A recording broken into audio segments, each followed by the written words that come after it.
টানা ভারী বর্ষণে কক্সবাজারে হয়েছে ভয়াবহ পাহাড় ধস। রোহিঙ্গা ক্যাম্প ও শহর মিলিয়ে অন্তত 9 জনের মৃত্যু হয়েছে, আহত হয়েছেন বেশ কয়েকজন। ফায়ার সার্ভিস জানিয়েছে ভোরে উখিয়ার জামতলী, কুতুপালং ও বালুখালী রোহিঙ্গা ক্যাম্পে পৃথক 3টি পাহাড় ধসের ঘটনা শোনা গেছে। এতে নারী ও শিশুসহ 8 জন নিহত হন। জামতলী ক্যাম্পে একই পরিবারের 3 জন, কুতুপালং ক্যাম্পে এক শিশু ও বালুখালী ক্যাম্পে নারী শিশুসহ 4 জন প্রাণ হারান। এছাড়া কক্সবাজার শহরের পাহাড়তলী এলাকায় পাহাড় ধসে চাপা পড়ে একই পরিবারের 3 জন। পরে তাদের উদ্ধার করে হাসপাতালে নেওয়া হলে মৃত্যু হয় একজনের। উদ্ধার অভিযান পরিচালনা করছে স্থানীয় স্বেচ্ছাসেবক ও ফায়ার সার্ভিস কর্মীরা।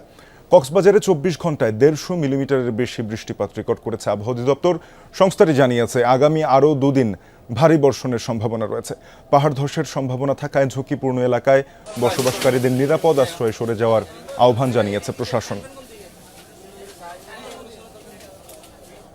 কক্সবাজারে পাহাড় ধসে মর্মান্তিক মৃত্যুর বিষয়ে আরও জানতে চাই, সহকর্মী এহসান আল কুতুবি যোগ দিচ্ছেন। এহসান, মৃতের সংখ্যা আরও বাড়ার আশঙ্কা রয়েছে কিনা, প্রশাসন কি বলছে? হ্যাঁ শাফিন, অবশ্যই আশঙ্কা রয়েছে, কারণ হচ্ছে মুমূর্ষু অবস্থায় অনেককে উদ্ধার করা হয়েছে। আমরা অবশ্যই খুব ভারী বৃষ্টি হচ্ছে কক্সবাজারে এবং সেই কারণে আমরা ক্যাম্পের কাছাকাছি আসছি। একটু পরে ক্যাম্পে পৌঁছাবো, হয়তো তখন আমরা স্পটের ফুটেজগুলো দেখাতে পারবো। এবং রোহিঙ্গা ক্যাম্পে আসলে পাহাড়ের ঢালুতে অনেক পরিবার রয়েছে।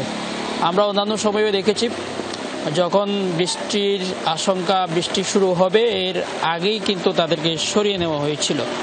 এবং এইবার এই ধরনের কোনো উদ্যোগ তারা নিয়েছিল কিনা, বা অনেকেই হয়তো যান না আবার বাসা ছেড়ে, সে ধরনের কোনো কিছু আছে কিনা সেটাও একটা বিষয়। তবে গতকাল সকাল থেকে ভারী বৃষ্টি, এই ভারী বৃষ্টিতে আমরা আশঙ্কা করেছিলাম যেটি হয়তো পাহাড় ধসের একটা আশঙ্কা করেছিলাম। ঠিকই রাত্রে আমাদের কাছে যে তথ্য সেটি হচ্ছে ফায়ার সার্ভিসের অফিসের যে তথ্য, রাত 1:30টার পর থেকেই পৃথক পৃথক একে 4টি ঘটনা ঘটেছে কক্সবাজারে। তার মধ্যে 3টে হচ্ছে রোহিঙ্গা ক্যাম্পে। রোহিঙ্গা ক্যাম্প 15, এখানে এক শিশুসহ একই পরিবারের 3 জন, এবং ক্যাম্প 11-তে একসাথে 4 জন, এবং ক্যাম্প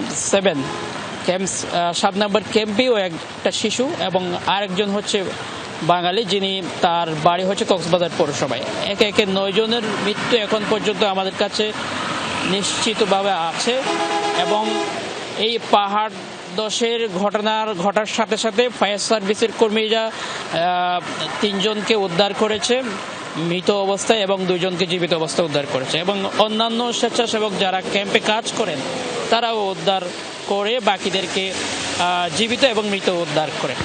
তো এ পর্যন্ত খুব ভারী বৃষ্টি হচ্ছে এবং কক্সবাজারে আরও পাহাড় ধসের আশঙ্কা রয়েছে। শাফিন, এহসান, একেবারেই বৈরী আবহাওয়া, নিশ্চয়ই পরবর্তীতে আরও খবরাখবর আপনার মাধ্যমে জানবো। ধন্যবাদ আপনাকে।